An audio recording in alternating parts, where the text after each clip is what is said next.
जय जय रघुवीर समर्थ।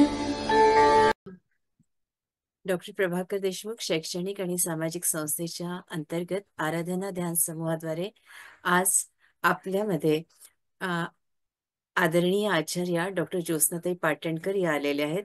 सर्वप्रथम मी त्यांचं हृदयापासून स्वागत करते. ताईंचं खरं तर खूप व्यस्त शेड्यूल होतं आणि त्यातूनही ताईंनी आपल्याला वेळ दिला. ताई, खूप हृदयापासून आपले स्वागत. जय श्रीराम. मी विनंती करते माझ्या मैत्रिणीला अर्चनाताई चौधरींना की त्यांनी ओळख करून द्यावी आणि आजचं आभार प्रदर्शन ताई करणार आहेत. अर्चनाताई. नमस्कार. काल जसं मंगेश दादांनी सांगितलं की दासबोध हा मोत्यांचा सागर आहे, त्याचप्रमाणे ग्रंथराज दासबोधातील मोती या सदरामध्ये आज दासबोधातील मोती वेचायला आपल्या समोर येणार आहेत डॉक्टर ज्योत्स्नाताई पाटणकर. ज्योत्स्नाताईंनी 6 नोव्हेंबर 2024 ला आपल्याला करुणाष्टकांमधील अनुदिनी अनुतापे या विषयावर खूप सुंदर विवेचन केलं होतं. 1999 साली वैद्यकीय व्यवसायातील निवृत्तीनंतर गुरूंच्या मार्गदर्शनानुसार अखंड पारमार्थिक कार्य त्यांनी केलं आहे आणि अजूनही त्या करत आहेत. गीता, उपनिषद, ब्रह्मसूत्र, संत वाङ्मय यांचा शास्त्रशुद्ध व व्यापक अभ्यास त्यांनी केला आहे.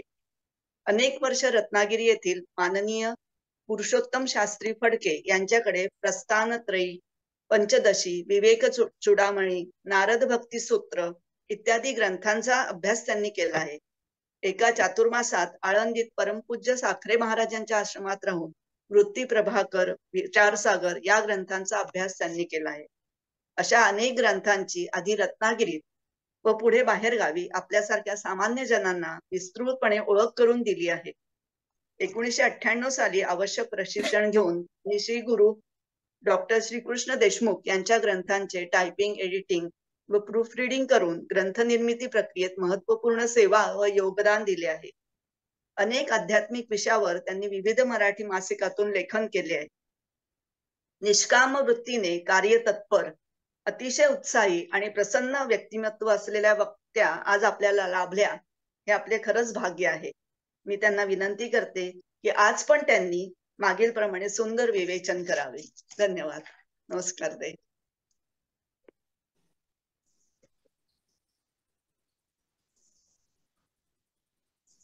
गुरुर्ब्रह्मा गुरुर्विष्णुर् गुरुर्देवो महेश्वरः गुरुः साक्षात् परब्रह्म तस्मै श्री गुरवे नमः. गणेश शारदा सद्गुरु संत सज्जन कुळेश्वरू सर्व हि माझा रघुवीरू सद्गुरु रूपे. मला वाटते अंतरीत्वा वसावे तुझ्या दासबोधासित्वा बोध व्हावे. अपत्या परी पाजवी प्रेम रसा महाराज या सद्गुरु रामदासा. मूकं करोति वाचालं पंगुं लंघयते गिरिं यत्कृपातमहं वन्दे परमानन्दमाधवम्. शुकासारिखे पूर्ण वैराग्य जाचे वशिष्ठा परी ज्ञान योगेश्वराचे. कवी वाल्मिका सारिखा मान्य ऐसा नमस्कार माझा सद्गुरु रामदासा. जय जय रघुवीर समर्थ.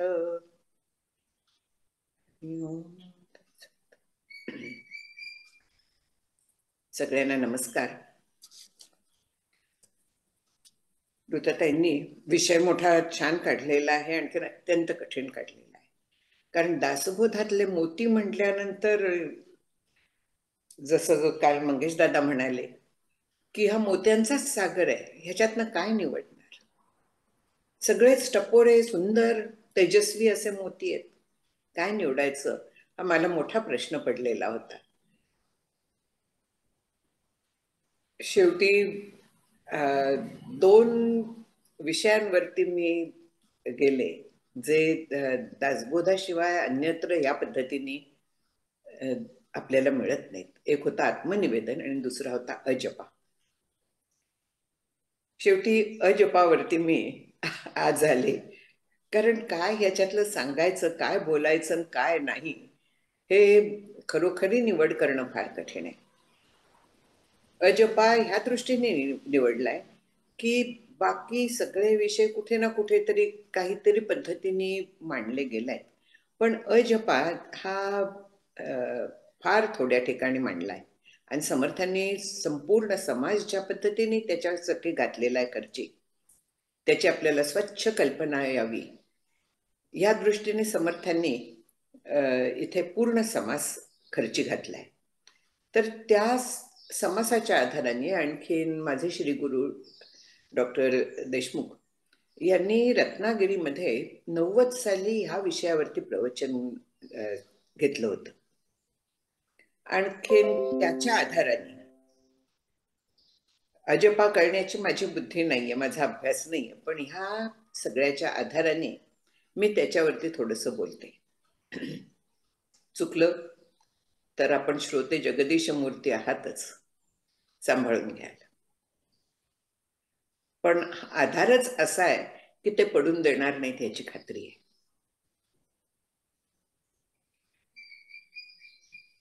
अजपा जप आपण म्हणतो, अजपा एकीकडे जप, इथेच विरोध आहे. जे आपण शब्द बोलतोय, तर हे जे शब्द आहेत हे कुठून निर्माण झाले? समर्थांनी पहिल्यांदा त्या कसे निर्माण झाले ह्याचा विचार केलेला, आणखी नंतर शब्दांचा विचार झाल्यानंतर मग तो अजपा कसा काय होतो त्याचा विचार केलेला आहे. मुळात सगळं जे विश्व निर्माण झालं, शब्द निर्माण झाले, ते ओंकारातून झाले. तो मूळ नाद आहे आणि त्याच्यातून हे सगळं निर्माण झालेलं आहे. आणि त्याला विस्तार जो आहे तो नेव्हर एंडिंग म्हणूया. शब्दाचा विस्तार प्रचंड आहे, शब्दाचं सामर्थ्य प्रचंड आहे. आता ध्वनिलहरी आपण म्हणतो, आज अल्ट्रासोनोग्राफी म्हणून जी आहे ती काय आहे? ध्वनिलहरींचीच आहे ना. त्या अल्ट्रासोनोग्राफीने आपल्याला अगदी स्टोन देखील कापता येतात. म्हणजे आवाजाच्या माध्यमातून काय काय करता येतं. तुम्ही डॉक्टर असल्यामुळे मला ते आठवलं, त्यातून रेडिओलॉजिस्ट त्यामुळे अल्ट्रासाऊंड आठवला, साऊंड आहे ना तो. पण आपला संबंध जो आहे तो आपल्या कानाला जे ऐकू येतात त्या शब्दांशी. अल्ट्रासाऊंड जो आहे तो आपल्याला फ्रिक्वेन्सी त्याची फार वेगळी असते आणि आपल्याला ऐकू येतो त्याची फ्रिक्वेन्सी वेगळी असते. मानवी कानाची क्षमता तेवढीच आहे, आपल्याला तेवढंच फक्त ऐकू येऊ शकतं. मग त्याच्यात पण हे जे शब्द उमटतात ते कसे काय उमटतात? 4 वाणी आपल्याला सांगितलेल्या आहेत, परा, पश्यंती, मध्यम आणि वैखरी. त्याचे इथे सांगितलेलं आहे की उन्मेष परा आहे. उन्मेष म्हणजे स्फूर्ती. परावाणी जी आहे ती स्फूर्ती रूप आहे, ती सगळ्यात सूक्ष्म आहे. स्फूर्ती होते ती आपल्याला कळत सुद्धा नाही. आतमध्ये तो काय म्हणूया, तरंग उमटतो म्हणूया. आपल्याला त्या परेच्या काळामध्ये ती आपल्या जाणीवेत आलेली नसते. ते शब्द जे आहेत ते आपल्या जाणीवेत आलेले नसतात. ते पूर्णपणे केवळ सूक्ष्म स्फूर्ती रूप असतात. परा, उन्मेष परा, उन्मेष म्हणजे स्फूर्ती. ध्वनी पश्यंती, पश्यंतीमध्ये ते जाणीवेत येतात. जाणीवेत येतात म्हणजे शब्द नाही येत जाणीवेत, म्हणून केवळ ध्वनी येतो. तिथे पश्यंतीमध्ये आपल्याला अर्थ कळतो. जी अर्थ बघते ती पश्यंती आहे. अर्थ कळतो पण त्याचे शब्द सापडत नसतात. मला कळलाय हो, पण मला सांगता येत नाहीये. मला काय म्हणायचंय ते माहितीये, पण मला शब्द सापडत नाहीयेत. पश्यंती आहे. त्याच्याहून स्थूल जी आहे ती मध्यम आहे. हा जो परेमध्ये स्फुरण जे झालेलं आहे ते हळूहळू स्थूल रूप धारण करतं. जसं एखादा तरंग उठला तळ्यावरती, तो पसरत पसरत पसरत व्यापक होत जातो, मोठा होत जातो. लाट येते समुद्रात, पाहिले असतील. लांब असताना केवळ एक छोटासा अशी दिसते आणि किनाऱ्यावर जशी येते तशी ती मोठं स्वरूप धारण करते. तसा ध्वनी त्याच्यानंतर मध्यमा येते. मध्यमा म्हणजे आपल्या मनात जास्तीत जास्त वापर मला वाटतं आपण मध्यमेचा करतोय. जाणीव येत. मनातल्या मनात आपलं बरंच बोलणं चालतं स्वतःशी. ते असं कसं झालं, मी काय करायला हवं होतं, माझं चुकलं का, नाही मीच बरोबर आहे, तर तऱ्हेने आपलं बोलणं चाललेलं असतं. हे सगळं बोलणं मध्यमेत चालतं. मनातल्या मनात जे शब्द आपण बोलत असतो ते मध्यमेत आपण बोलत असतो. आणखीन मुखाने जे बोलले जातात, विखार वैखरी अग्नितत्व आहे तिथे, त्यामुळे भासतात ना कधी कधी. हे शब्द जे आहेत हे वैखरी आहे. समर्थ म्हणतात, वैखरीपासून उमटती नाना शब्दरत्ने. सगळे शब्द जे उमटतायत ते वैखरीतनं उमटतायत. वैखरीशिवाय दुसऱ्यांना ते कळायला आपल्याला मार्ग नसतो. खुणा वगैरे आहेत, मान्य आहे, पण शब्दद्वारे जर का कळवायचं असलं तर ती वैखरीच लागते तिथे. आणखीन मग वैखरीच्या माध्यमातनं आपले सूर म्हणा, आपले काय म्हणूया बोलण्याची पद्धत म्हणा, सगळ्यांच्या द्वारे आपल्याला काय म्हणायचं आहे ते आपण इतरांना सांगू शकतो. कम्युनिकेशनचं तेच माध्यम आहे शब्द हे. मग ते शब्द लिहिलेले असोत, टाईप केलेले असोत, बोललेले असोत, कसेही असोत, शब्द हेच माध्यम आहे.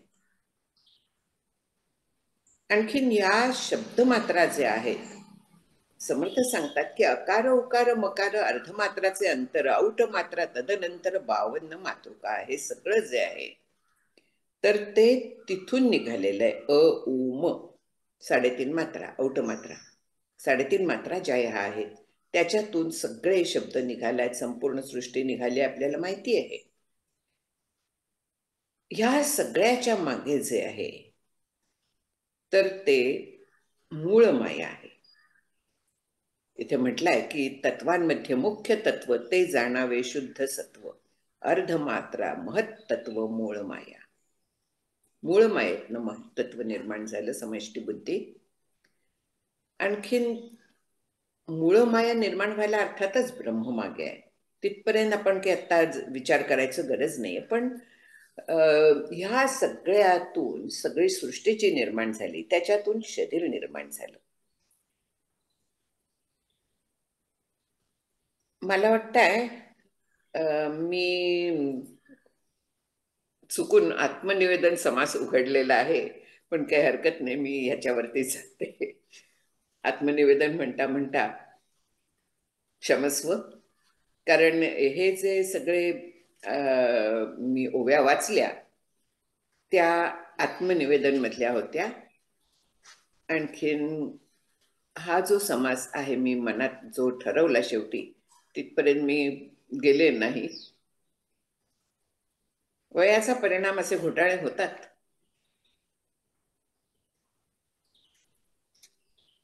एनिवे, पण हे जे म्हटलं ते पूर्णपणे लागू पडतं. आता ह्या 4 ज्या वाचा आहेत त्या वाचांच्या साह्याने अजपाला आपल्याला जायचं आहे. अजपाला जायचं आहे म्हणजे काय आहे? अजपा म्हणजे जप जिथे होत नाही. आपल्याला जप जो असतो तर तो माहिती आहे. आपण वैखरी वाणीने जप करत बसतो, बरोबर आहे. वैखरी वाणी जी आहे तर तिच्या साह्याने आपण जपाचा प्रयत्न करतो. मग तो जप आपण वैखरीने करू, नाहीतर मध्यमेतनं करू. हे शब्द हळूहळू हळूहळू बोलता बोलता आधी स्थूल रूप असतं, स्थूलातून आपण सूक्ष्मात जातो. ह्या सूक्ष्मात जायला सगळ्यात सूक्ष्मतेची परमावधी आत्ता म्हटलं तसं परावाच्य आहे. आणि स्थूलतेची परमावधी जी आहे तर ती वैखरी वाचा आहे. म्हणून उत्पत्ती होताना सूक्ष्मातून स्थूल येतं आणि आपण मागे जात जात जात जात कुठपर्यंत पोचतो तर सगळ्यात सूक्ष्म जे तत्व आहे तिथपर्यंत आपल्याला पोचायचं आहे. तिथे आपल्याला पोचायचं आहे म्हटल्यानंतर ते कशा पद्धतीने पोचायचं आहे तर स्थूलाकडून सूक्ष्माचा प्रवास. मग एकेका वाणीचा जर का आपण विचार केला, आपल्याला त्या सूक्ष्मात चालणारा अजपापर्यंत जायचा आहे. आपण एकेकाचा जर का विचार करायला लागलो, ह्या वैखरीचा केला, मध्यमेचा केला, जो परावाणी आहे ती मूळ माया स्वरूप आहे. परावाणी मूळ माया स्वरूप, मूळ स्वरूप परावाणी आहे. आणखीन अजपा जो चालतो तर तो तिथपर्यंत जाऊन पोचला पाहिजे. अजपा जप जो म्हणणार म्हणजे जप आपल्या जाणीवेत नाहीये, तो आपोआप चाललेला जप आहे आणि तो तिथवर पोचला पाहिजे असं शास्त्र सांगतं. आपलं सगळे जे आपले काय म्हणूया खट्टाटोप चाललेला आहे, सगळे जे आपले साधना चाललेली आहे ती त्या दृष्टीने चाललेली आहे.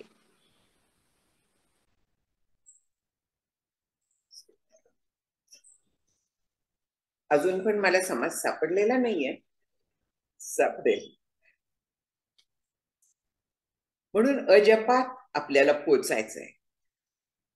पण आपण अजपा ज्याला म्हणतो तो आपण काय म्हणतो की सोहम सोहम श्वासावरती बसवून घ्यायचं, श्वासावरती बसवून त्या पद्धतीने आपण जायचं, असं अजपाला आपण म्हणतो. म्हणजे जप न करता होणारा जप तो अजपा. इथे श्वासावरती बसवून घ्यायचा हा भाग अगदी बरोबर आहे आणि नंतर मग तो जप आपोआप चालतो असं म्हणायचं. इतकं सोपं आहे का ते? समर्थ सांगतात की अजपा जी आहे ती चालूच आहे आपली, सगळ्या प्राण्यांची चालू आहे. 21 सहस्र साहसे जपा नेमून गेली ते अजपा. सर्वसाधारणपणे इथे मनुष्य प्राण्यांचा विचार आहे ना, पण अजपा हा सगळ्या प्राण्यात, सगळ्या जीवमात्रात चालू असतो. माणसाचा जो किती मिनिटाला काहीतरी 12 का 15 काहीतरी म्हणतात, प्रत्येकाची खरं म्हटलं तर संख्या वेगळी असते. आणखीन तेवढा ॲव्हरेज म्हणूया, तेवढं जर का घेतलं तर ती संख्या येते ती 24 तासात 21,600 जप तेवढा होतो अजपा. म्हणजे तेवढे श्वास घेतले जातात आणि सोडले जातात. प्राण तत्व आहे, पंचप्राण आपल्याला माहिती आहे. तर प्राण त्यातला नासिकेत राहतो, नाकात राहतो. आणखीन तो श्वास घेणं आणि सोडणं असं काम करतो. असंही म्हणण्यात येतं की श्वास घेण्याचं काम जे आहे तर ते प्राण करतो, सोडण्याचं काम जे आहे ते अपान करतो. सगळं मत अनेक आहेत. कोणी म्हणतात खाली जातो श्वास म्हणजे तो अपानाद्वारा जातो. आपल्याला ह्याच्यात पडायचंच नाहीये, ही मतांतर सोडून द्यायची आपण. पण मुख्य त्याच्यात काय आहे की प्राणतत्व जे आहे ते हे श्वासोच्छ्वास घेण्याचं काम करतं, अखंड चालू असतं. प्राणतत्व अचेतन आहे, तिथे थकण्याचा वगैरे काही प्रश्न नाहीये. प्राण कधीही थकत नाहीत. बाकी सगळं थकतं, आपल्याला मन थकतं, आपली बुद्धी थकते, डोक्याला मुंग्या यायला लागतात. आणि कारण तिथे चैतन्य आहे मागे, आणखीन आपल्याला तिथे जाणीव असते, आपल्याला कळेन असं होतं कधी कधी, इत्यादी इत्यादी. वास्तविक ते काहीही खरं नाहीये. शरीर आपलं अचेतन आहे, त्याच्याकडनं आपल्याला हवं तेवढं काम करून घेता येतं. फक्त त्याच्या मागे मनाचं बळ लागतं. आणि मन देखील मुळात अचेतनच आहे, पण ते सचेतन असल्यासारखं वाटतं. प्राण मात्र अचेतनच आहेत, आणखीन ते अखंड चालू असतात. ते जर का अखंड चालू नसते तर आपलं काय झालं असतं? हृदयाचे ठोके जे आहेत ते प्राणांच्या मुळेच चालतायत ना. प्राणतत्व जे आहे ते एनर्जी देणार आहे, त्याच्यामुळेच आपलं सगळं चयापचय क्रिया, प्राण, श्वास घेणं सोडणं, हृदय, हे सगळं त्यांच्यामुळे चाललेलं असतं. हा सगळा विचार आपण जेव्हा करतो तर तेव्हा आपल्याला शब्द देखील या प्राण्यांच्या मदतीनेच येतात, हे लक्षात येतं. श्वास जे आहेत ते एवढे आहेत, त्याच्यावरती आपल्याला तो जप बसवून घ्यायचा आहे. हा अजपा आहे. अजपा अतिशय सूक्ष्म आहे. या चारी वाणींच्या मधनं आपल्याला त्या अजपापर्यंत पोचायचंय. इथे जे म्हटलेलं आहे ती परे वाच्यहून अर्थे म्हणजे अलीकडे आणि पश्यंती खालते, स्वराचे जन्मस्थान ते तेथून होते. परावाच्या केवळ स्फुरद रूप आहे, तिथे स्वर नाहीये. पण पश्यंतीच्या आधी त्याचा जन्म झालेला आहे, म्हणून त्या दोन्हीच्या मध्ये स्वराचं जन्मस्थान आहे. मग आपण हे कसं काय आपल्याला कळेल? तर एकांती उगीच बैसावे, तेथे हे समजावून पाहावे. अखंड घ्यावे, सांडावे प्रभंजनासे. श्वास अखंड घ्यायचा, सोडायचा. पण हा श्वासावरती लक्ष ठेवायला मी बोलत असताना, काम करत असताना मला सवड नसते, मला सांगता येत नाही ते. म्हणून समर्थ काय सांगतात की आपण एकांतात बसावं, आणखीन तिथे हे समजून पाहावं. त्याच्यासाठी काय करावं? आपल्या श्वासावरती लक्ष ठेवावं. श्वास कसा येतो, कसा जातो, कुठून येतो, तो ऐकायचा प्रयत्न करायचा. म्हणून ते म्हणतात की एकांती मौन धरून बैसे, सावध पाहता कैसे भासे, सोहम सोहम ऐसे शब्द येती, धरिता सो सांडिता हम, अखंड चाले सोहम सोहम. प्रत्यय येती परंतु नाद काहीच नाही. उच्चारे विण जे शब्द ते जाणावे सहज शब्द. इथं प्रत्यय येती परंतु नाद काहीच नाही म्हटलेलं आहे. आता हे सोहम सोहम शब्द आपण विचार करूया ह्या गोष्टींवरती. की समर्थ म्हणतात एकांतात आपण बसलो, श्वासावरती लक्ष ठेवलं,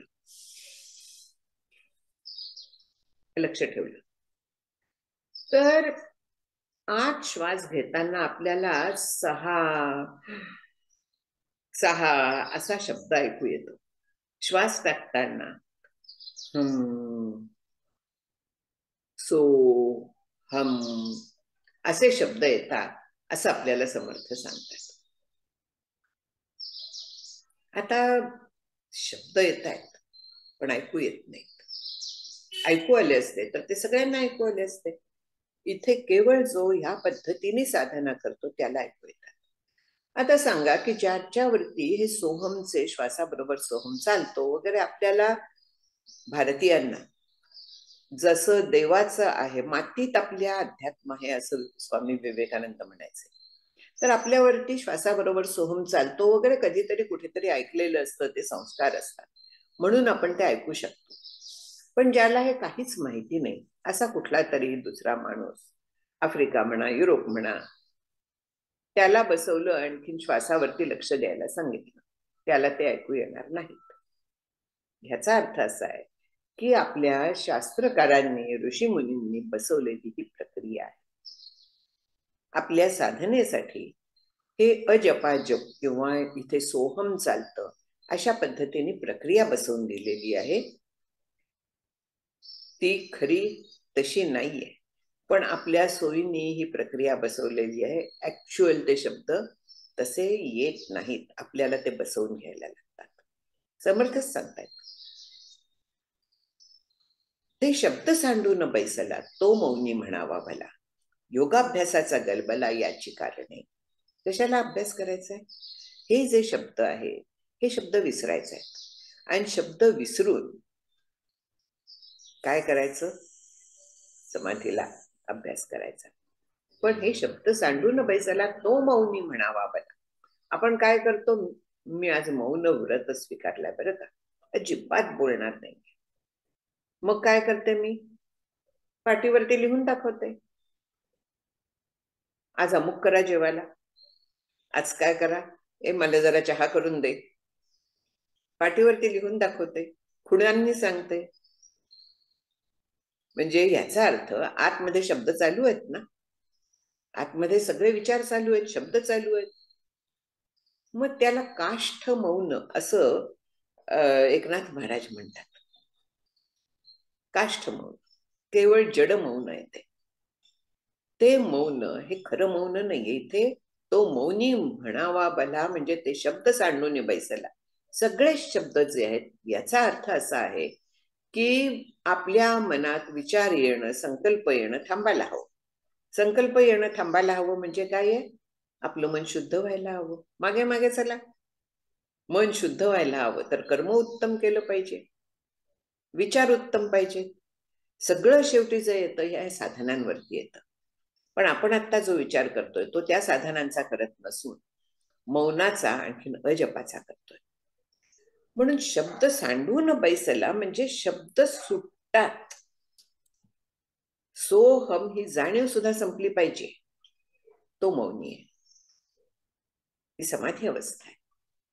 तो मी आहे हे शब्द देखील जिथे थांबतात तिथे ते तत्व आहे, ते आहे.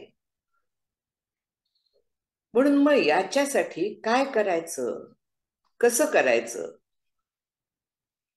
अजपा सगळ्यांना चाललेली आहे, पण जाणत्याला ती कळते असं म्हणतात समर्थ की ऐसी हे अजपा सकाळासी. श्वास चालू आहे, धरितासो सांडिता अखंड चालू आहे, पण ते आपल्याला कळत नाही. ऐसी हे अजपा सकाळासी परंतु कळे जाणत्यासी. सहज सांडून सायासी पडोची नाहीये. सहज देव असतची असे, सायासे देव फुटे नासे. देव फुटे नासे. नाशिवंत देहासी विश्वासे ऐसा कवणू. इथे समर्थांनी जे सांगितलेलं आहे की हे अजपा सगळ्यांना आहे, पण ज्यांना त्याची कल्पना आहे, ज्यांच्यावरती ते शास्त्र संस्कार झालेले आहेत त्यांना ते कळतं. बाकी आम्ही अशा पद्धतीने करत असतो वगैरे मुखवटे धारण केलेले असतात. आम्ही ना अजपा करतो, आम्हाला वेगळा करायला लागत नाही, पळवाट. या पद्धतीने ह्याच गोष्टींचा उपयोग करून घेतला जातो. पण हा जो सगळा विचार आहे हा देहाला धरून आहे की नाही? श्वास देहात चालतो. मग ह्या देहाला धरून जो विचार आहे, देहात प्राण चाललेले आहेत, प्राण गेल्यानंतर अजपा कुठे टिकणार आहे? या दृष्टीने अजपाचा विचार करावा. आणखीन दुसरं काय आहे की समर्थ जे म्हणतात की एकांती मौन्य धरून बैसे, सावध पाहता कैसे भासे. कैसे असे नाही म्हणत आहेत ते. सोहम सोहम ऐसे शब्द होती ते भासतात. मगाशी जे म्हटलं ते आपल्याला त्याच्यावरती आपण कल्पना करतो, प्रत्यक्षात ते शब्द नाही, आपण त्यांची कल्पना करतो. ते आपण बसवून घेतो, पक्क त्याच्यावरती आपण बसवून घेतो हे शब्द श्वासावरती. आणि ते बसवून घेतलेले मग विसरायचं आहे. इथे जे म्हटलंय की ते शब्द सांडून बैसे, तो शब्द सांडून बसायचा आहे. म्हणजे अजपा जो आहे तो आधी त्याच्यासाठी शांतपणे बसायचं. सहाहम सोहम, श्वासावरती पूर्ण लक्ष पाहिजे. यांनी एक फायदा होतो की बाकीचे विचार आपले थांबतात. श्वासावरती जेव्हा आपण लक्ष देतो तेव्हा आपले बाकीचे विचार थांबतात.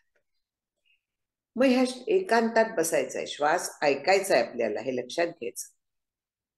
हा चालता बोलता करण्याची साधना नाहीये की मी चालतेय, श्वासावरती लक्ष मधून मधून जात आहे, त्याच्यात सोहम चाललाय असं धरून चाललीये. ही चालता बोलता करायची साधना नाहीये, ही बैठकीची साधना आहे. कारण अखंड तिथे श्वासावरती लक्ष केंद्रित करायला लागतं. म्हणून एकांती मौन्य धरून बैसे. आजूबाजूला मला कोणी नकोय, कोणाशी बोलायचं नाहीये, काही खुणा करायच्या नाहीयेत, काही मागायचं नाहीये. शांतपणे एकांतात बसायचंय, सावधपणे बसायचंय. आणि मग तिथे त्याची कल्पना करायची की श्वास आपण आत घेताना 6 आत घेतोय, बाहेर सोडताना अहमला बाहेर सोडतोय. खूप छान कल्पना आहे ही. आपल्याला तेच करायचं असतं की 6 अहम हे सांभाळायचं आहे, पण नंतर अहमला जाऊन द्यायचंय. म्हणून ही साधना उत्तम आहे, पण अखंड करणं शक्य नाही. प्रॉब्लेम तो आहे. अशा पद्धतीने आपल्याला अखंड घ्यावे, सांडावे आणखीन ते शब्द आपण ऐकू शकतो का अखंड, असं आपल्याला बसणं शक्य आहे का? ज्यांना शक्य आहे त्यांच्यासाठी ही साधना उत्तम आहे, त्यांच्यासाठी ही सांगितलेली आहे. प्रत्येक साधनेचे काही अधिकारी असतात, आपण असं बसू शकत नाही. पण आपल्याला ह्या साधनेबद्दल एवढं कुतूहल असतं की ते काय आहे हे समजून घेणं आवश्यक आहे. त्यामुळे खरं सांगायचं तर हा विषय निवडला की सांगण्याच्या निमित्ताने माझ्या पण हे लक्षात यावं, मला पण कळावं. आणि जे श्री गुरूंनी सांगितलंय त्याच्यावरनं जे कळलंय ते आपण प्रयत्न करतोय. स्वराचं जन्मस्थान आपण पाहिलं, तिथनं वर येत आहेत, उच्चारे विणं आहेत, ते सहज शब्द आहेत. उच्चारे विणं जे शब्द ते जाणावे सहज शब्द. ऐकू येती परी नाद काहीच नाही. मग इथे काय म्हटलंय की शब्द कसे भासतात, कारण त्यांना नाद नाहीये, ते भास आहे. तो कल्पना बसवलेली आहे की धरिता सो सांडिताहम, ह्या पद्धतीने कल्पना बसवलेली आहे. आणि तसा आपण ऐकायचा प्रयत्न केला की आपल्याला ते ऐकू येतात. आणि शेवटी कल्पना सगळ्यांची जननी आहे. कल्पनेच्या साह्याने आपल्याला हे निश्चित ऐकू येतात जेव्हा आपण त्या पद्धतीने प्रयत्न करतो.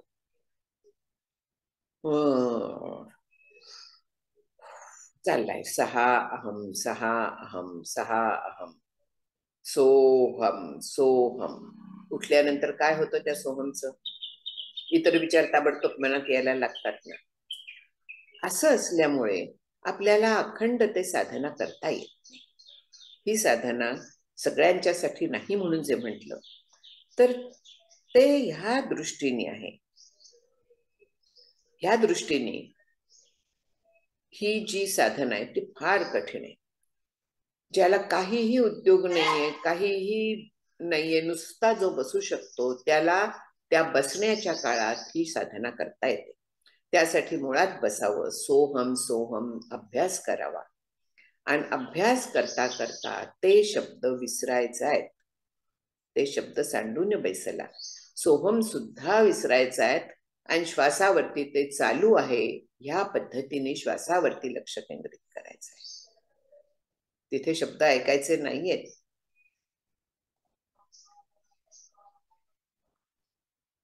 महावाक्य उपदेश भला परी त्याचा जप नाही बोलिला, येथीचा तो विचारची केला पाहिजे साधके म्हणून समर्थ सांगतात की महावाक्य तत्वम असी आपण म्हणतो सोहम, तो उपदेश उत्तम आहे, प्रश्नच नाहीये, पण त्याचा जप नाही करायचा. मग इथे काय सांगितलं? सोहम सोहम ऐसे शब्द आहे ती म्हटलाय. तो जप करायचा आहे कुठवर? तर तो आतमध्ये पक्का होईपर्यंत. श्वासावरती सहा अहम अशा पद्धतीने सुरू आहे, हे पक्क झालं पाहिजे आतमध्ये. तोपर्यंत प्रत्येक श्वासागणिक सोहम सोहम धरिता सो सांडिताहम अशा पद्धतीने जप करत राहायचंय. हा जप इतका मग सहज व्हायला लागतो की शब्द मग सोडून दिले तरी चालतात. आणि मग त्या श्वासावरती तो जप चालू आहे ही भावना ठेवायची. बघा स्टेजेस, एकांतात बसायचं, सोहम असा त्या श्वासावरती बसवून घ्यायचा, पक्का बसवायचा. किती वेळ लागतो बसवायला माहित नाही मला. तो बसवायचा आहे ते शब्द श्वासावरती आणि हळूहळू हळूहळू केवळ श्वासावरती लक्ष केंद्रित करायचंय. ते शब्द ऐकता ऐकता शब्द विसरायचा आहे आणि श्वासावरती लक्ष केंद्रित करायचं आहे. तो जप आपोआप चालू आहे अशी भावना ठेवायची. प्रत्यक्ष चालू आहेत का? नाही. शब्द आधी श्वासावरती बसवायचे, मग ते विसरायचे, आणखीन श्वासावरती लक्ष केंद्रित करायचं. एकांती मौन्य धरून बैसे सावध पाहता कैसे भासे सोहम सोहम ऐसे शब्द येती उच्चारे विण जे शब्द ते जाणावे सहज शब्द. प्रत्यय येती परंतु नाद काहीच नाही. म्हणजे ते त्याच्यावरती बसवून घ्यायचं आहे. प्रत्यक्ष ते नाही, ते शब्द सांडून बैसला आहे, तो मौनी म्हणावा आपला. योगाभ्यासाचा गलबला याची कारण अशा पद्धतीने जायचं आहे. आता हे आपल्याला सहजासहजी साधणार आहे का? इथपर्यंत जमेल की सोहम सोहम आपण श्वासाबरोबर म्हणत राहू, तिथपर्यंत आपल्याला जमेल. पण श्वासावरती लक्ष अखंड केंद्रित ठेवणं शक्य आहे का आपल्याला? शक्य नाहीये. म्हणून हा फार कठीण आहे म्हणून म्हणण्यात येतं. सहज आहे, साधन सहज आहे, श्वास चालू आहे, श्वासावरती लक्ष ठेवायचं आहे. पण व्यवहार करताना आपण ह्या पद्धतीने श्वासावरती लक्ष ठेवू शकत नाही. फॅक्ट आहे. मग काय करायचं? तर त्याच्यासाठी त्याचा विनियोगाचा एक मंत्र आहे. तो मंत्र मला येत नाही, मी त्याचा कधीही हे केलेला नाहीये. पण एक संकल्प सकाळी उठल्यानंतर करायचा की आज दिवसभरात जे मी श्वास घेईन तर त्याच्यावरती सोहम चालू आहे अशी मी धारणा ठेवलेली आहे. झालं म्हणजे कल्पनाच ठेवलेली आहे ना. प्रत्यक्षात कुठे घेतले जातात? सुरुवात करून देऊ शकतो, पण प्रत्यक्षात तसे चालू राहतील का? गॅरंटी आहे का? अजिबात नाहीये, अजिबात गॅरंटी नाहीये. म्हणून सोहम सोहम परत इथे एकांती मौन धरून बैसला, तेथे कोण शब्द झाला? सोहम ऐसा भासला अंतर्यामी. हा भास आहे हे विसरू नाहीये. प्रत्यक्षात होत नाही, प्रत्यक्षात अजिबात होत नाही. हा साधनेच्या दृष्टीने बसवून दिलेली घडी आहे, त्याच्याशिवाय नाहीये तिथे काही. म्हणजे सोहमचं जे कुतूहल असतं ना, त्या दृष्टीने हे चाललेलं आहे. इथे हा उत्तम सांगितलेला आहे, फार चांगला आहे वगैरे वगैरे वगैरे. कारण हा सहज साधन उपलब्ध आहे. आपल्याला आलंबनाला काहीतरी लागतं, देवाची मूर्ती लागते, काहीतरी आपल्याला लागतं. म्हणून समर्थ इथे सांगतायत की सहज देव असतची असे, सायासे देव फुटे नासे, नासिवंत देहाचा विश्वासे ऐसा कवणू. म्हणजे हा सहज देव आहे, श्वास जो चाललेला आहे हा सहज आहे, हे आलंबन सहज आहे. पण जो निर्माण केलेला असतो, मूर्ती, चित्र, मातीचा, हे सगळं कधीतरी नाश पावतं. मग नाशिवंत देवावरती आपला विश्वास कशाला ठेवायचा? काय असतं की आपण ज्या विषयावरती बोलत असतो तो विषय सगळ्यात उत्तम ह्या पद्धतीने त्याची मांडणी करायला लागते. तशी समर्थांनी इथे केली आहे. जसं भगवद्गीतेत तो हा योगू बरवा 6व्या अध्यायातलं अष्टांग योग, आणखीन कुंडलिनी योग हा सगळ्यात उत्तम आहे म्हणून भगवंत म्हणतात. आणखीन नंतर तेच म्हणतात की अग्निप्रवेश नित्य नवा, भ्रतारे विण करावा, तैसा हा योग. इतका तो कठीण आहे. पण आधी काय म्हणाले की हा उत्तम आहे, सोपा आहे. नंतर म्हणतात भक्तियोग सोपा आहे. आधी म्हणाले की ज्ञानयोग सोपा आहे. म्हणजे जो कुठला आपण वर्णन करत असतो तर तो योग सोपा अशा पद्धतीने सांगितलं जातं. तो योग कोणाला सोपा? ज्याचा त्याला अधिकार असेल त्याला सोपा आहे. ज्याला काहीही उद्योग नाहीये, जो इतका वेळ कॉन्सन्ट्रेशन करू शकतो, ज्याला झोप वगैरे सुद्धा नाहीये, अशासाठी हा अजपा योग सोपा असेल. आपल्या सर्वसामान्य माणसांना हा फार कठीण आहे. कारण आपण अखंड श्वासावरती लक्ष ठेवू शकत नाही. आणि केवळ संकल्प केला तर तसं होतं का? हो, 100 संकल्प आपण करत असतो. कुठल्या संकल्पाला यश येतं? मग ह्या संकल्पाला येणार आहे असं वाटतं का आपल्याला? आपण फार भ्रमात राहतो. जरा भ्रम बाजूला ठेवून एक एक विचार करायला लागतात. मी संकल्प लाख करेन की आज दिवसभरात जे काय 21 सहस्र 600 जपा जे चाललेले आहेत तर ते त्याच्यात मी सतत जपा म्हणजे सोहम सोहम करते, बरं का, करणार आहे. ते करते असं धरून चाला. जेव्हा धरून चाला म्हणतात मजा असते. एकदा काय झालं, सज्जनगडवरती मी वड्या घेऊन गेले होते. मला वड्या जमत नाहीत. एकतर मऊ होतात, नाहीतर एकतर भुगा होतो. त्यावेळेस जरा भुगा व्हायला लागला. मग मी त्याचे घट्ट लाडू वळले. का लाडू करायचे होते आणि त्याच्या वड्या केल्या, थापल्या. गडावरती जाईपर्यंत त्यातल्या अर्ध्या तुटल्या होत्या. मग मी समोर ठेवल्या आणि सांगितलं की ह्या वड्या आहेत असं समजून खा. तसं हे चालतं आपलं, की हा संकल्प मी धरलेला आहे, आतमध्ये सोहम चालू आहे असं धरा. असं काही देव धरत नाही. आपले जे विचार चालू असतात तेच चालू असतात. जपचा जर का खरोखरी करायचा असला तर श्वासामध्ये बसवायचा आणि नंतर तो विसरायचा आणि श्वासावरती अखंड लक्ष केंद्रित करायचं.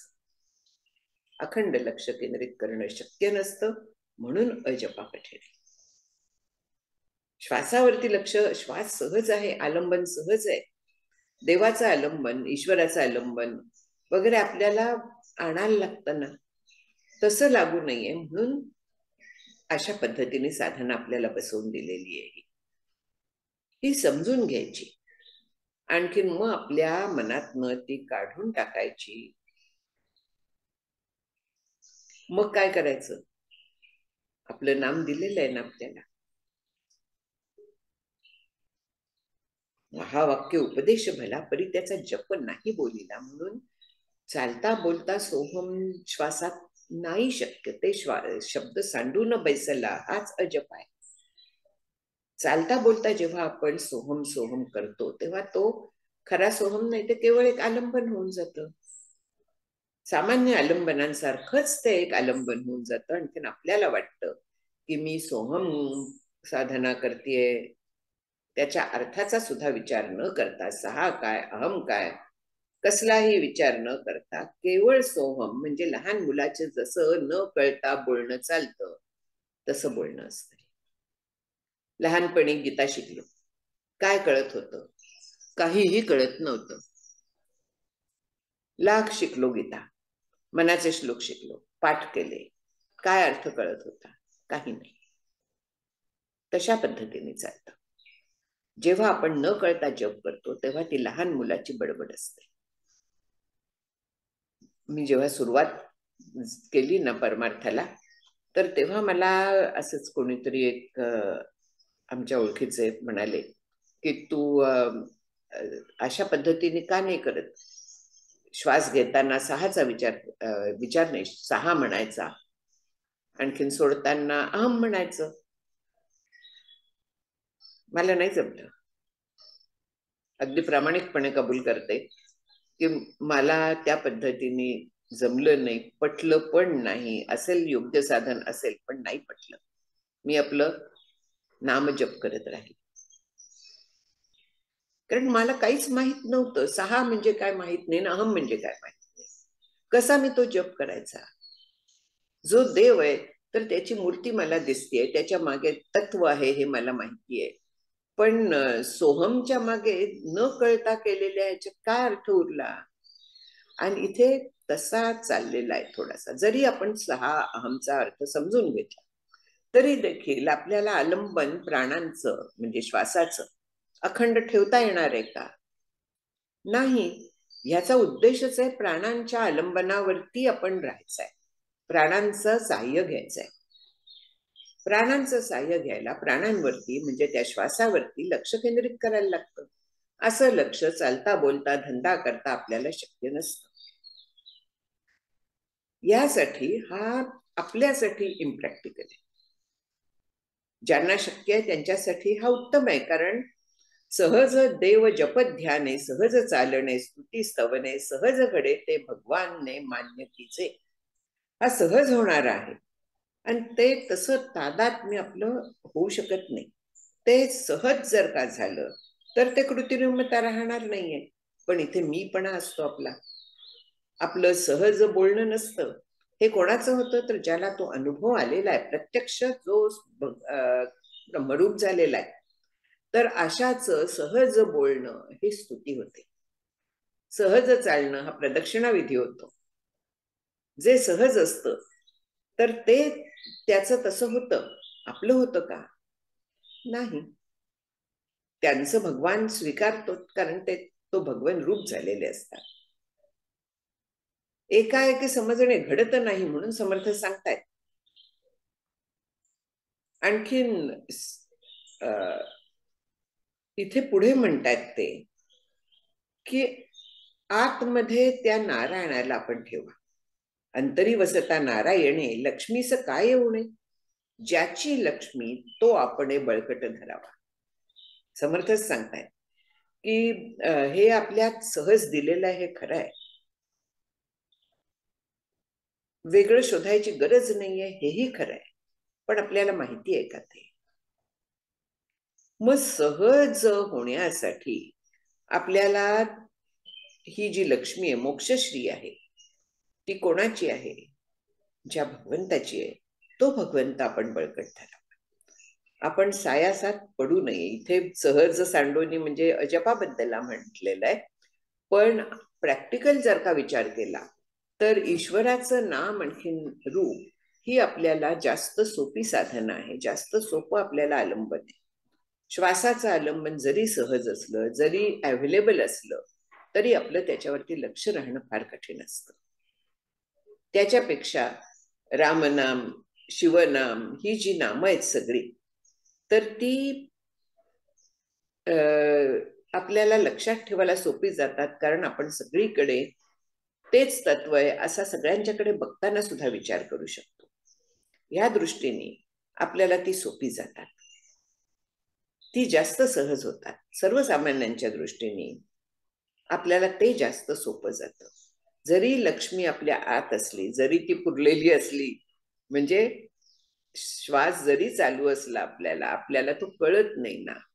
त्या दृष्टीने इथे समर्थांनी म्हटलंय की द्रव्य चुकते दरिद्र येते, तळी लक्ष्मी वरी वर्तते, प्राणी काय करील ते ठाऊक नाही. तळघरांमध्ये उदंड द्रव्य, भिंतीमध्ये घातले द्रव्य, स्तंभी तुळवटी द्रव्य, आपण मध्ये लक्ष्मी मध्ये करंटा नांदे, त्याचे दरिद्र अधिक सांदे, नवल केले परमानंदे परमपुरुषे. अशा पद्धतीचं आपला चाललेलं आहे असं ह्या समासाच्या शेवटी समर्थ म्हणतात. आणि पुढे म्हणतात की अंतरी वसता नारायण, नारायण असे विश्वी त्याची पूजा करीत जावी. विश्वात भरलेला आहे तो, आपल्या आतमध्ये पण तोच आहे. मग त्याची पूजा करावी, मनाने करावी, त्याचं नाम घ्यावं, सगळीकडे त्याला पाहावं, त्या पद्धतीने सगळ्यांची वागावं. समोरची व्यक्ती नारायण रूप आहे, व्यवहारात त्याला मारणं गरज आहे, मारावं, पण नारायण करतोय. सगळं जे करता कराविता आहे तो नारायण आहे, त्याच्या स्मरणात सगळं करावं. आणि समोरच्यात आपण जेव्हा नारायण बघायला लागतो तर त्यावेळेस त्याच्याशी वाईट वागणं होतच नाही. व्यवहार सांभाळायचा असतो, पण त्याच्याशी आपल्याकडनं वाईट वागणं होणार नाहीये. तो जर का वाईट वागायला लागला तर प्रतिकार करणं काम आहे आपलं, व्यवहार चालू आहे. पण सगळीकडे नारायण आहे, अंतरी वसता नारायण आहे. तो अंतरात केवळ माझ्या नाहीये, प्रत्येकाच्या आहे. अजपामध्ये फक्त स्वतःचा विचार आहे. आणि नारायण जेव्हा आपण म्हणतो अंतरी आहे, तर तेव्हा नारायण असे विश्वी ही भावना असते. मग जडाजडी अंशी राहते जे सरसी ते चेतना. आलं? जड अजड म्हणजे चेतन अचेतन सगळ्या विश्वात तो भरलेला आहे. तो नाही अशी जागाच नाहीये. नभी वावरे जो अणुरेणू काही रिता ठावया राघवा वेण नाही. हे जे साधन आहे हे जास्त आपल्या दृष्टीने प्रॅक्टिकल आहे.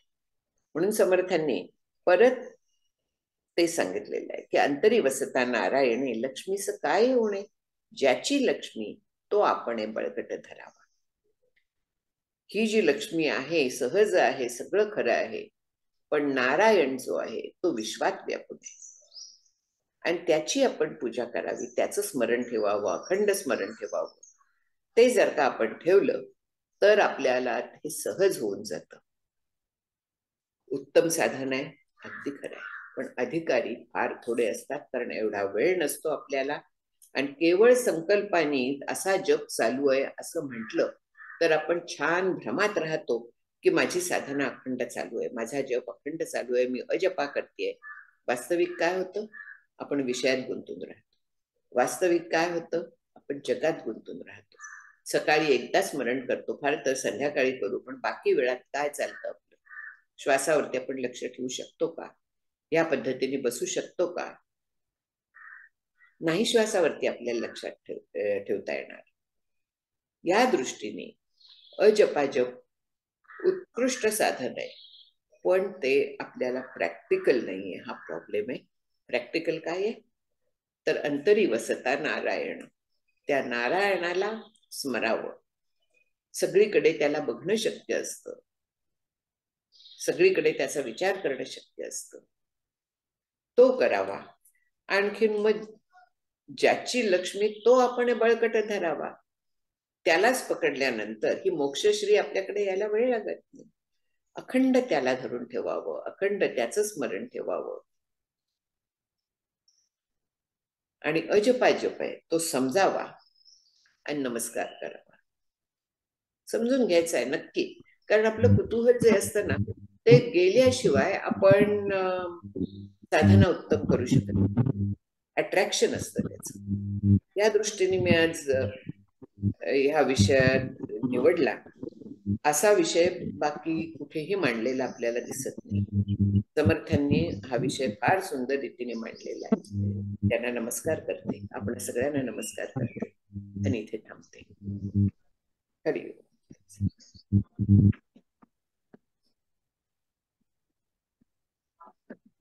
हो, संपू नये असं सेशन होतं आपलं. पुन्हा एकदा याच्यावर आणखीन जाणून घ्यायला जरूर आवडेल. मी गोगावले ताईंना विनंती करते की ताईंनी आभार प्रदर्शन करावं. ताई, गोगावले ताई. नमस्कार, दंडवत प्रणाम ताई. आज पुन्हा आपली वाणी प्रत्यक्ष ऐकण्याची संधी मिळाली. खरंच आमचं खूप भाग्य. यापूर्वीही आपण अनुदिनानुतापे या करुणाष्टकातील काही भाग सांगितला होता, तेही प्रवचन खूप सुंदर होतं. आजही आपण अजपा सांगताना त्याचा स्थूलातून सूक्ष्माकडे जाणारा प्रवास, तसेच परा, पश्यंती, मध्यमा आणि वैखरी या चारही वाणीतून अजपापर्यंतचा सुंदर प्रवास अतिशय सुबक पद्धतीने आमच्या समोर मांडला. आणि स्वामी विवेकानंदांचा एक विचार आपण जाता जाता सांगून गेला की आपल्या मातीतच अध्यात्म आहे. हे ऐकता फार छान वाटलं ताई. आणि आता या क्षणी मला असं वाटतं की आपल्यासारखे म्हणजे तुम्हा सर्वांसारखे अधिक विद्वान मंडळी ही दासबोधातील काही मोती आम्हाला देतात, पण हे मोती वेचण्यासाठी समर्थांनी तुमच्यासारख्या अनमोल रत्नांची निवड केली, हे असं मला आता या क्षणी वाटतं. आणि हे रत्न शोधण्यासाठी रत्नपारखी असावा असं ऋताताई आणि अनघाताई यांनी अथक प्रयत्न करून आपल्यासारखे रत्न आमच्या समोर आणले. आणि त्याही पेक्षा मोठी गोष्ट म्हणजे की हे रत्न आमच्यापर्यंत पोहोचवण्याची व्यवस्थाही त्यांनी उत्तम पद्धतीने केली. त्या सर्वांनाच मनपूर्वक दंडवत प्रणाम. आपण दिलेल्या ज्ञानासाठी आभार हा शब्द खूप छोटा आहे आणि म्हणूनच आम्ही सर्वजण आपल्या ऋणातच राहू इच्छितो. खूप खूप धन्यवाद आणि दंडवत प्रणाम.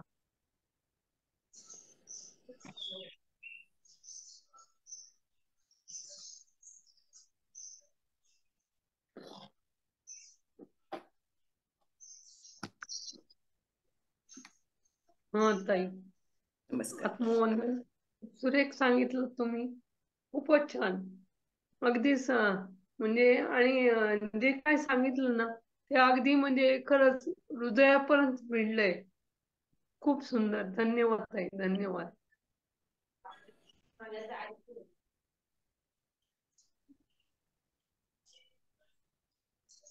ताई नमस्कार करते. आपण परापश्यंती, मध्यमा आणि वैखरी चार वाणींबद्दल आणि अप्रतिम बोलत आपण जप कसा करावा आणि आपली प्रगती कशी करून घ्यावी याबद्दल फार छान विवेचन केलं. की जिथे म्हणजे प्राणतत्व अचेतन आहे ते अखंड चालू आहे. आपल्या श्वासावर लक्ष ठेवून एकांतात बसावे. नंतर 6 अहम हा जप पक्का होईपर्यंत करावा. नंतर हा इतका सहज मन लागतो की आपण शब्द सोडून देतो आणि शब्द एकता विसरायचे आणि श्वासावर पुन्हा लक्ष केंद्रित करायचे. संकल्प कसा करावा आणि अंतरी वसता नारायण, ज्याची लक्ष्मी त्याला बळकट धरावा, हे फार छान पद्धतीने समजावून सांगितलं आम्हाला. मुख्य म्हणजे जपाबद्दल अत्यंत सुंदर माहिती दिली. खूप खूप धन्यवाद ताई. अजून ऐकायला नक्की आवडेल. ऍक्च्युली आपण जेव्हा नारायणाचा मनात हे करतो, नाम साधना करतो, ती अशीच उतरत उतरत परेपर्यंत जाते आणि त्याचं अजपातच रूपांतर होतं. म्हणजे श्वासावरती नाही होत, पण ती अखंड चालू राहते, परेपर्यंत जातं नाम. ते खूप भावलं आणि आमच्याही आजपर्यंत गेलं सोहमचं. आणि तुम्ही अर्थ खूप छान समजावून सांगितलं आम्हाला. खूप छान. हरिओम.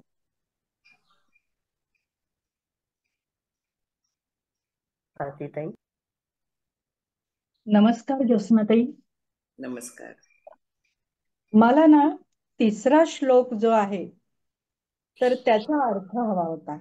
मुळी पाहता एक स्वर, त्याचा तार मंद्र घोर, त्या घोराहून सूक्ष्म विचार अजपाचा. तर हे तार मंद्र आणि घोर, तर हे काय आहे हे कळलं नाही. तार स्वर असतो, आपल्याला गाण्यातले माहिती आहेत. हा, तार मंद्र घोर हे जे स्वर आहेत, हा पिच वरती आहे. म्हणजे त्याला आता मला मराठीत शब्द माहित नाही, पण तार जातो वरती, जाणवतो तो तार स्वर. आपल्याला माहितीये किंचाळत जवळजवळ तार स्वर, मंद्र स्वर आपण नॉर्मली बोलतो. आणि घोर स्वर कोणाचा अतिशय लो पिच असतो, तो घोर. म्हणजे तो खालती जातो आणखीन. त्या सगळ्यातून अजपाचा जो आहे तो अतिशय सूक्ष्म विचार आहे. म्हणजे आपल्याला सगळा व्यवहार ह्या 3 स्वरात चालतो, पण अजपा जो आहे तो त्याच्याहून वेगळा आहे. त्या घोराहून सूक्ष्म विचार अजपाचा, हा जो विचार आहे त्याचा, तो त्याच्याहून देखील मागे जातो, आणखीन सूक्ष्म होतो. आलं, कळलं आता.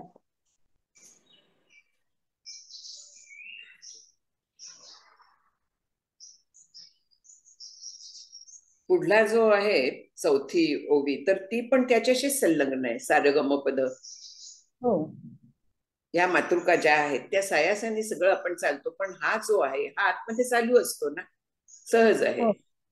तो विचार आहे सगळा. धन्यवाद.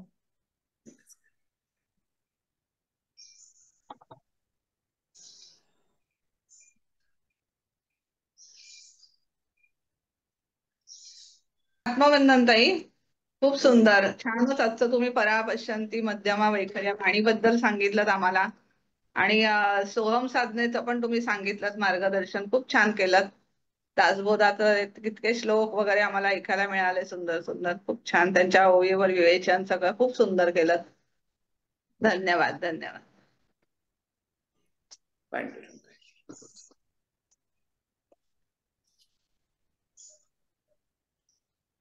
इथेच आम्ही आपली रजा मागतो. धन्यवाद ताई, आपण आलात. आपण पुन्हा पुन्हा यावं ही विनंती करून इथेच रजा घेते. धन्यवाद, धन्यवाद, धन्यवाद. जय श्रीराम.